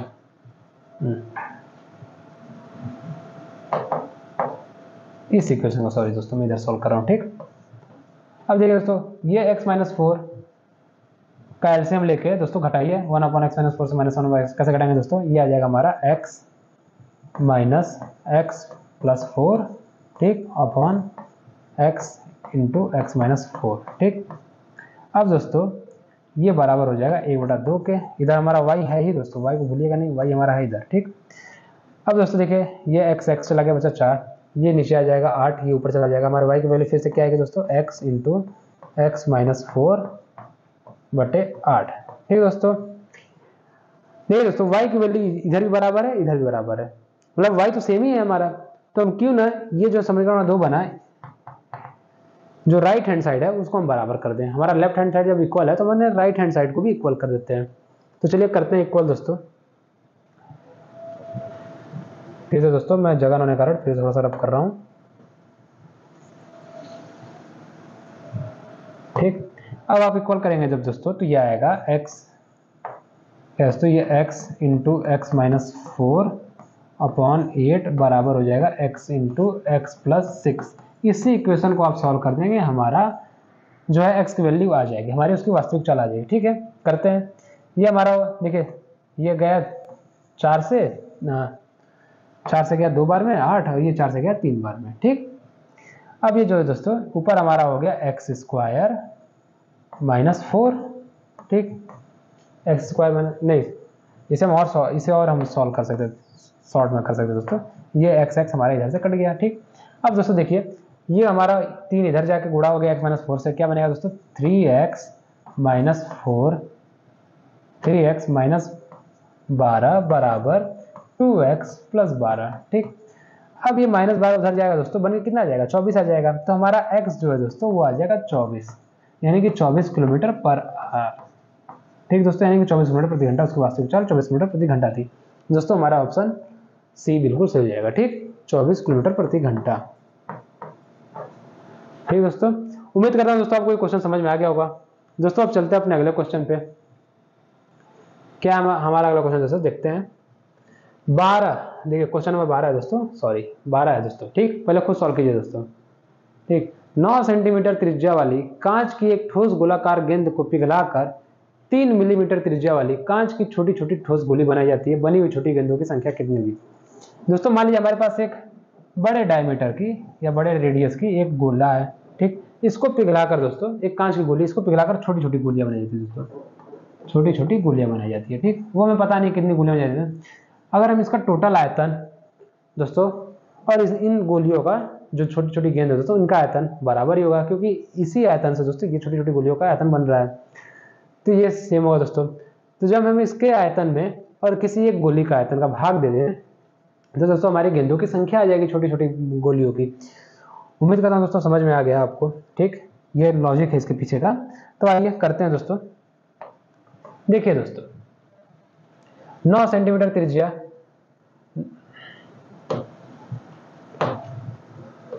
9 सेंटीमीटर त्रिज्या वाली कांच की ठोस गोलाकार, ठीक। 9 सेंटीमीटर को दोस्तों हम मिलीमीटर बनाते हैं, क्योंकि देखिए इधर हमारे 3 मिलीमीटर दिया हुआ है, ठीक। 3 मिलीमीटर त्रिज्या वाली, ठीक। तो 9 मिलीमीटर का दोस्तों 9 सेंटीमीटर को हम मिलीमीटर बनाएंगे दोस्तों, तो कितना बनेगा 90 मिलीमीटर, यानी कि 9 गुणे 10 मिलीमीटर, 1 सेंटीमीटर में 10 मिलीमीटर होता है, तो 90 मिलीमीटर बन गया, ठीक। ये त्रिज्या होगी, एक बड़े जो बड़ा हमारा गोला है कांच की, उसकी त्रिज्या होगी। उसका दोस्तों आयतन क्या होगा बड़े वाले गोले की, ठीक। 4/3 पाई r क्यूब, यानी कि 90 गुणे 90, ठीक। नीचे हमारी छोटी वाली एक गोली का, एक गेंद का जो भी बोले, उसका आयतन क्या होगा दोस्तों 4/3 पाई इंटू r क्यूब क्या है दोस्तों, उसका 3 मिलीमीटर है, तो हम कहेंगे 3 गुणे 3। मैंने हमसे बोला है कि जब तक आप यूनिट बराबर नहीं करेंगे तब तक आप जोड़ घटाना गुणा भाग कुछ नहीं कर सकते, अगर करेंगे तो आंसर गलत आएगा। हमने 9 सेंटीमीटर को 90 मिलीमीटर बनाया, क्योंकि हमारा नीचे 3 मिलीमीटर दिया हुआ है, ठीक दोस्तों, तभी ये कैंसिल होगा। देखिए 4/3 से 4/3 चला गया, पाई से पाई चला गया, ठीक। अब आप करेंगे 3 3 9, 9 से ये 10 बार में चला गया, ठीक। फिर इधर हमारा दोस्तों ये चला गया 30 बार में। तो आप कहेंगे दोस्तों कितनी गोलियां, जैसे 9 3 27, यानी कि 27,000, यानी कि 27,000 छोटी छोटी गेंद या गोलियां बनाई जा सकती हैं, ठीक, उस बड़े ठोस गोलाकार गेंद से, ठीक। अब दोस्तों आगे बढ़ते हैं अपने अगले क्वेश्चन पे। हमारा अगला क्वेश्चन क्या दोस्तों देखते हैं। हाँ समझिए दोस्तों 16,000, ये दोस्तों इधर से हमारा क्वेश्चन है, ठीक। रुपए 16,000 पर 3 वर्ष के लिए 5% वार्षिक दर से ब्याज की गणना वार्षिक रूप से होने पर चक्रवृद्धि ब्याज और साधारण ब्याज के बीच अंतर कितना होगा। साधारण ब्याज होता है क्या दोस्तों, साधारण ब्याज कहता है जो केवल बस मूलधन पे लगता है, ठीक। चक्रवृद्धि ब्याज का जो ब्याज पे भी लगता है, ठीक। ये तो आपको पता ही होगा। चलिए अब करते हैं। देखिए दोस्तों 16,000 हमारे पास रुपए है, ठीक, 16,000 हमारे पास रुपए है। इसको अगर 5% वार्षिक दर से दोस्तों 3 वर्ष के लिए इसका ब्याज क्या बनेगा दोस्तों, ठीक, 3% वार्षिक दर से 5% वार्षिक दर से दोस्तों 3 साल के लिए ब्याज क्या होगा। आप कहेंगे 1 साल के लिए दोस्तों 16,000 का 5% निकाल लीजिए। 16,000 का 5% कितना होगा दोस्तों, 16,000 का दोस्तों 5% कितना होगा, 5/100 करिए, ये 20 बार में चला जाएगा, ठीक। ये इधर बचा 8,000, यानी कि 800 दोस्तों क्या हो जाएगा 800 हो जाएगा, 800, ठीक। दूसरे साल भी ब्याज लगेगा तो वो भी 800 होगा, क्योंकि हमें केवल मूलधन लगता है। तीसरे साल भी दोस्तों लगेगा तो भी 800 होगा, ठीक। यानी कि आप देखेंगे साधारण ब्याज से क्या ब्याज आ जाएगा 5% वार्षिक दर से 8 8 16 16 8 24 यानी कि 2400 ब्याज आ जाएगा। अब कह रहा है दोस्तों कि चक्रवृद्धि ब्याज लगता है, उसका अंतर क्या होगा। देखिए दोस्तों, हमने 16,000 पहले साल 800 रुपये ही लगा हमारा ब्याज, क्या लगा 800 रुपये ब्याज लगा, ठीक। चक्रवृद्धि ब्याज से भी 800 रुपये ही लगेगा। दूसरे साल फिर हमारा चक्रवृद्धि ब्याज से 800 रुपये लगा। अब हम इस 800 रुपये पे ब्याज लगाएंगे, इस 800 रुपये पे भी। तो 800 का 5% कितना होगा दोस्तों, 800 का 5% यानी कि 1/20, 1/20 यानी कि 40, यानी कि 40 रुपये लगा दोस्तों, ठीक। इस 800 पे ये 2 साल का उसका ब्याज, चक्रवृद्धि ब्याज 2 साल का क्या बन गया दोस्तों, 800 + 40। अब 2 साल का मूलधन क्या बना दोस्तों, 2 साल का साधारण ब्याज से क्या मूलधन पर 2 साल से 2 साल के लिए साधारण ब्याज का बना दोस्तों 800 + 800, और मूलधन पे वही दोस्तों चक्रवृद्धि ब्याज का बना 2 साल के लिए 800 + 800 40, ठीक। उम्मीद करता हूं आपको मैं समझा पाने में काबिल हो पा रहा हूँ, ठीक।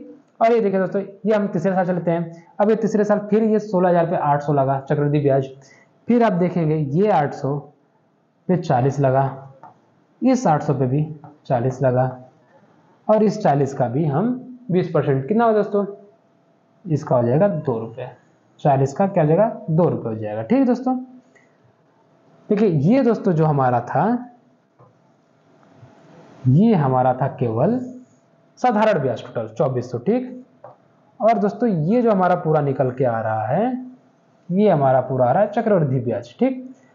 अब चक्रवृद्धि ब्याज में से साधारण ब्याज घटा दीजिए दोस्तों। जब घटा देंगे 800 निकाल देंगे दोस्तों, बचेगा क्या, 40, 80, 120, 122, यानी कि 122 रुपये जो दोस्तों साधारण ब्याज और चक्रवृद्धि ब्याज में डिफरेंस आ रहा है 3 साल के लिए, यानी कि हमारा ऑप्शन नंबर 2 बिल्कुल सही हो जाएगा दोस्तों, 122 रुपये, ठीक दोस्तों। उम्मीद करता हूं आपको समझ में आ गया। देखिए फिर से मैं आपको दोस्तों, आपको लग रहा है प्रोसेस काफी बड़ा है, पर ये दोस्तों जब एग्जाम में करेंगे ना काफी छोटे से हो जाए। देखिए 16,000 पहले आपको दोस्तों ऐसे ही करने होंगे, ठीक। अगर वो आप निकालेंगे दोस्तों, आपको टाइम लग जाएगा निकालने में। देखिए आप सीधे सीधे कीजिए, 16,000 का 20%, 800 800 800 3 साल के लिए 24,000 खत्म। ये 800 तो चक्रवृद्धि ब्याज में आएंगे ही, प्लस इंटरेस्ट पे इंटरेस्ट भी आता है, तो इंटरेस्ट पे 40 लगा, फिर इस इंटरेस्ट पे वो 40 लगा, फिर इस इंटरेस्ट पे ये 40 लगा दोस्तों, इस इंटरेस्ट पे फिर हमारे 40 पे भी इंटरेस्ट लगा दो, ठीक। तो हम क्या किए दोस्तों, साधारण ब्याज और चक्रवृद्धि ब्याज को घटा दिए, चक्रवृद्धि ब्याज से साधारण ब्याज को घटा दिया, तो हमारा 122 रुपये का अंतर आ रहा है। यही आंसर हो जाए दोस्तों। बढ़ते हैं दोस्तों अपने अगले क्वेश्चन पे। हमारा अगला क्वेश्चन क्या है दोस्तों, देखते हैं। देखिए दोस्तों, क्या निम्नलिखित में से कौन सी भिन्न संख्या सबसे बड़ी है, ठीक। कई तरीके हैं दोस्तों करने के लिए, चाहे तो आप भाग दे पर भाग देंगे, चाहे तो आप अंश में हर का भाग दीजिए। तो जब भाग देंगे काफी टाइम लगेगा दोस्तों, आप सीधे सीधे एलसीएम ले लीजिए। 11, 18, 22 और 33 का एलसीएम लेना आसान होगा दोस्तों, ठीक। एलसीएम ले लेते हैं किसका, 11, 18, 22, 33 का एलसीएम ले लेते हैं, ठीक। 33 और 36 का जब आप एलसीएम लेंगे दोस्तों, तो 36 और मैं कहूँ एलसीएम कितना ले सकते हैं दोस्तों, 36 × 11, ठीक दोस्तों। यही हमारा एलसीएम होगा, 22 और 36, ठीक। हमारा 36 × 11 एलसीएम होगा दोस्तों, ठीक। ये एलसीएम हम क्यों लेते हैं दोस्तों, ताकि ये जो हमारे हर हैं दोस्तों, इसको हम बराबर कर लें। इसको हम बराबर कर लेंगे तो इसके अकॉर्डिंग हमारे अंश भी बन जाएंगे, फिर हम अंश में कंपेयर कर लेंगे, तो हमारा आंसर आ जाएगा कौन सी संख्या सबसे बड़ी है या कौन संख्या सबसे छोटी है। देखिए हमने हर बराबर कर दिया, 11, 18, 22, 36, 33 को हमने बराबर करके 36 × 11 में बराबर कैसे करेंगे, हम एलसीएम लेके ही करेंगे दोस्तों, एलसीएम लेके ही बराबर करेंगे, ठीक। एलसीएम लेना उम्मीद करता हूँ आपको आता होगा दोस्तों, ना आता होगा तो आप खुद से कर सकते हैं। 36 × 11 मान लिया हमने एलसीएम ले लिया। अब देखिए अब हमें क्या करना, हर को बराबर बनाना है, तो हर को हम बराबर कैसे बनाते हैं, 11 में 36 का गुणा कर देंगे तो हर बराबर बन जाएगा हमारा। तो ऊपर भी हम 36 का गुणा करेंगे, ठीक। 36 का गुणा करेंगे ऊपर हमारा, तो क्या बन जाएगा दोस्तों, 216 बन जाएगा, ठीक। 11 6 × 36 करेंगे, हमारा 216 बन जाएगा।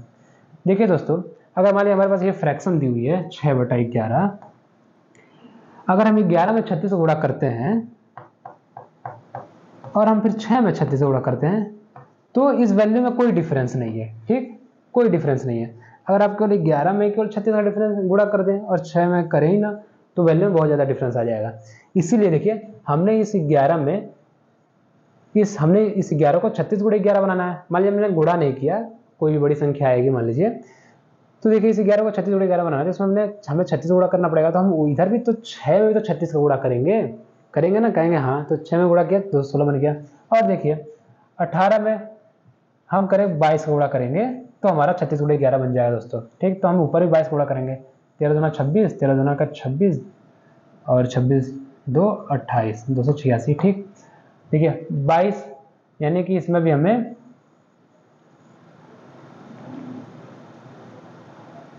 दोस्तों हमें 18 गुणा करना पड़ेगा। 22 में हम 18 गुणा कर देंगे तो हमारा 36 गुणे 11 बन जाएगा दोस्तों। तो चलिए करते हैं दोस्तों।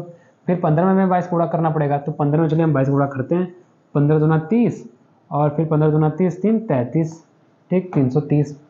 ठीक है दोस्तों, हमारा ये हो गया। 36 में देखिए दोस्तों हमें 11 गुणा करना पड़ेगा, इसलिए हमें 36 गुणा 11 बन जाएगा। तो देखिए दोस्तों हम 19 में भी 11 गुणा करते हैं, तो क्या आ जाएगा दोस्तों, 19 में हम 11 गुणा करेंगे तो हमारा आ जाएगा 209। ठीक, 33 में दोस्तों हमें कितने गुणा करना पड़ेगा कि हमारा 36 गुणे 11 बन जाए संख्या। हम करेंगे दोस्तों 12 का गुणा, तो 25 गुणे 12 कितना हो गया दोस्तों, 25 250 और हमारा 300। 25 गुणे 12 दोस्तों हो गया 300। अब दोस्तों ऊपर कंपेयर कर लीजिए सबसे बड़ी संख्या कौन सी हमारी बन रही है। आप कहेंगे सबसे बड़ी संख्या हमारी बन रही है 330। ये 330 कहाँ से आया दोस्तों, ये 15/22 से आया। ठीक, कहाँ से आया, 15/22 से।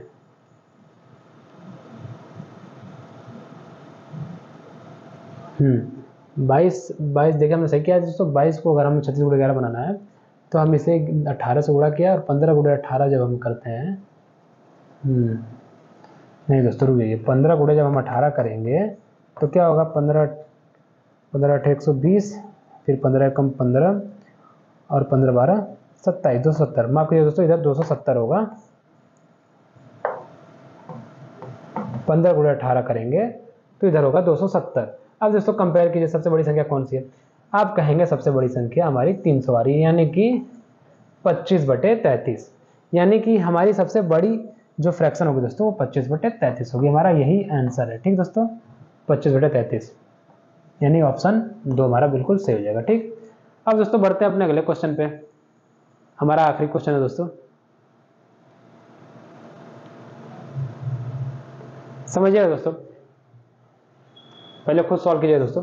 एक मशीन के मूल्य में प्रति वर्ष 25% की दर से मूल्य ह्रास होता है। ठीक, यदि दूसरे वर्ष और तीसरे वर्ष के अंत में इसके मूल्य के बीच में 24 रुपए का अंतर हो तो पहले वर्ष के अंत में मशीन का मूल्य कितना होगा। ठीक, प्रत्येक साल कह रहा है दोस्तों, प्रत्येक साल मूल्य में कमी आती है। कितनी कमी आती है, 25% कमी आती है दोस्तों। जब भी इसे क्वेश्चन करें तो हमें ये ध्यान रखना पहले वर्ष के अंत में मशीन का मूल्य कितना है। ठीक, आप मानिए पहले वर्ष में हमने बताया था कि जब भी परसेंटेज से रिलेटेड क्वेश्चन है दोस्तों तो आप जो भी वैल्यू माने 100 माने। ठीक, मान लीजिए 100 था, आप x ना मान के 100 माना करिए। ठीक, 100 था।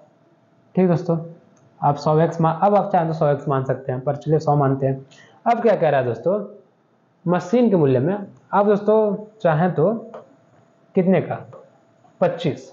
आप कैसे ऐसे करिए दोस्तों, ये 25% है जो दोस्तों, इसकी फ्रैक्शन क्या होगी, आप कहेंगे 1/4 इसकी फ्रैक्शन होगी, यानी कि 4 रुपए का कोई सामान है वो अगले साल हो जा रहा है 3 रुपए का। ठीक, ये तो कह रहा है क्वेश्चन 4 का सामान, यानी कि 4 का 25% कम हो जा रहा है, तो 4 का 25% कम करेंगे तो एक आएगा, तो 4 में से 1 घटा देंगे दोस्तों तो क्या जाएगा, 3 आ जाएगा हमारा।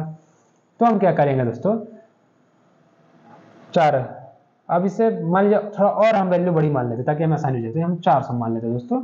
इधर हम मान लेते हैं, इसमें भी हम 100 गुणा कर देते हैं दोस्तों, हम थोड़ी बड़ी संख्याएं मान लेते हैं, 4 गुणे 100, इधर गुणे 100। ठीक, तो देखिए हमारे पास मान लीजिए मशीन का जो कीमत था वो पहले वर्ष के अंत में 400 यूनिट था। कितना था दोस्तों, 400 यूनिट। अब ये 400 यूनिट है जो दोस्तों वो एक साल, वो दूसरे वर्ष के अंत में, पहले वर्ष के अंत में दोस्तों 400 था, तो दूसरे वर्ष के अंत में यानी कि एक साल एकदम एग्जैक्ट एक साल बाद कितने का बन जाएगा दोस्तों, वो 300 का बन जाएगा। कितने का बन जाएगा दोस्तों, 300 का बन जाएगा। 400 का 25% कितना आएगा दोस्तों, 100 आएगा। 100 को घटा दीजिए, 300 हो जाएगा। ठीक, अब क्या करें, तीसरे वर्ष के अंत में, अब क्या करें दोस्तों, बोला तीसरे वर्ष के अंत में कितना हो जाएगा, तीसरे वर्ष के अंत में कितना हो जाएगा दोस्तों, तीसरे वर्ष के अंत में हो जाएगा दोस्तों 300 का 25%। 300 का 25% निकालेंगे दोस्तों, कम होगा 300 का 25%, यानी कि 1/4, यानी कि दोस्तों क्या जाएगा 4 और ये 12,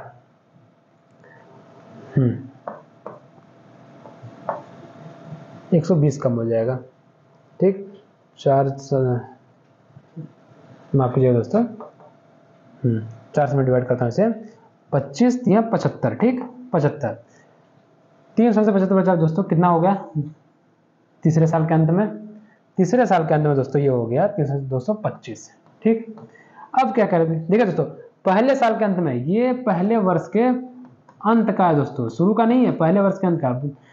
गड़बड़ी कहाँ होती है दोस्तों, यहाँ ही बच्चे क्या करते हैं या तुम्हारे साथी जो हैं वो कर लेते हैं कि मान लीजिए मूल्य हमारा था 25 वर्ड, वो करें कि मान लीजिए किसी वर्ष 25%, किसी वर्ष हमारा मूल्य था x या 100 रुपये जो भी मान लेते हैं, या 400 मान लेते हैं। ठीक, 400 मान लिए। अब वो क्या करेंगे, एक साल बाद का निकालेंगे, फिर एक साल बाद फिर वो दूसरे साल के अंत का निकालेंगे। इससे क्या होगा, थोड़ी सी प्रोसेस और लंबी चली जाएगी। तो आप सीधे सीधे देखिए पहले वर्ष के अंत का सीधे सीधे मान लीजिए। आप पहले वर्ष की शुरुआत में मान रहे हैं, ये गलत कर देंगे, गलत नहीं करेंगे, आंसर आ जाएगा दोस्तों, पर प्रोसेस बढ़ा जाएगा। आप पहले वर्ष के अंत का मानिए। ठीक, तो ये जो 400, 300, 225 है ये छोटे रहेंगे, नहीं तो और बड़े चले, एक और फ्रैक्शन हमारी आ जाएगी। ठीक, आप पहले वर्ष अगर केवल मानते हैं तो हम पहले वर्ष के अंत मानते हैं, ये दूसरे वर्ष के अंत का है दोस्तों वैल्यू है, दूसरे वर्ष के अंत का है वैल्यू, ये तीसरे वर्ष के अंत की वैल्यू है। ठीक, क्या कह रहा है, दूसरे वर्ष और तीसरे वर्ष के अंत में इसके मूल्य में 24,000 का अंतर हो जाता है। ठीक, 24,000 का अंतर हो जाता है। ये तीसरा वर्ष है दोस्तों, कंफ्यूज ना होइएगा, राइटिंग से थोड़ा दोस्तों कंफ्यूजन है। दूसरे वर्ष का अंत का वैल्यू, तीसरे वर्ष का अंत का वैल्यू 225 में कितने का अंतर है दोस्तों, 75 का, 75 का डिफरेंस है दोस्तों।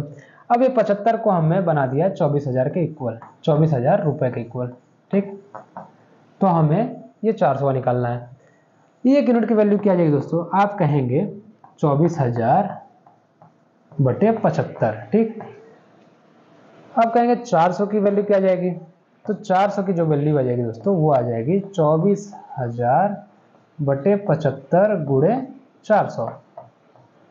ठीक, अब इसे हम सॉल्व कर देते हैं। ठीक, 75 और ये 400 हम सॉल्व करते हैं दोस्तों। इसे क्या है दोस्तों, इसे हम 25 या 75, नीचे 3 आपको दिख नहीं रहा हो दोस्तों, रुकिए मैं इसको बढ़िया से कर देता हूँ थोड़ा अच्छे से। ठीक दोस्तों, मान लीजिए हमारी जो 400 की वैल्यू है यहीं से हम निकाल लेते हैं, 24 बटे 75, 24,000 बटे 75 गुणे 400। अब देखिए दोस्तों 25 या 75 और इधर हमारा आ जाएगा 4, 16। ठीक, अब दोस्तों देखिए 3 8 है 24, 3 8 क्या हो गया 24, यानी 8,000 गुणे 16, 8,000 गुणे 16 करेंगे दोस्तों तो क्या हो जाएगा, 8,000 गुणे 16, 16 8 कितना होगा दोस्तों 128 और ये 3 जीरो, यानी 1,28,000 रुपये। यानी कि पहले वर्ष के अंत में दोस्तों मशीन की कीमत क्या थी, 1,28,000 रुपये। हमारा यही आंसर बिल्कुल सही है दोस्तों। तो दोस्तों इस तरह से हमारी ये सीरीज खत्म होती है दोस्तों। ये हमारे दोस्तों हमारे सारे प्रीवियस ईयर क्वेश्चन पेपर जो भी हमारे दिल्ली पुलिस कांस्टेबल एग्जाम में प्रीवियस ईयर क्वेश्चंस पूछे गए दोस्तों, उसमें से हमने छाट के लाए थे दोस्तों। तो दोस्तों अगर आप इस वीडियो को प्यार देते हैं, लाइक देते हैं, और दोस्तों आप अगर देखते हैं, अगर आपकी चाहत है कि हम इसी तरह और प्रैक्टिस सेट लाएं जब तक आपका एग्जाम हो जाए दोस्तों, तो कमेंट बॉक्स में बताएं, हम लाते रहेंगे दोस्तों। मिलते हैं नेक्स्ट सेशन में अपने नए प्रैक्टिस सेट के साथ। ठीक, धन्यवाद।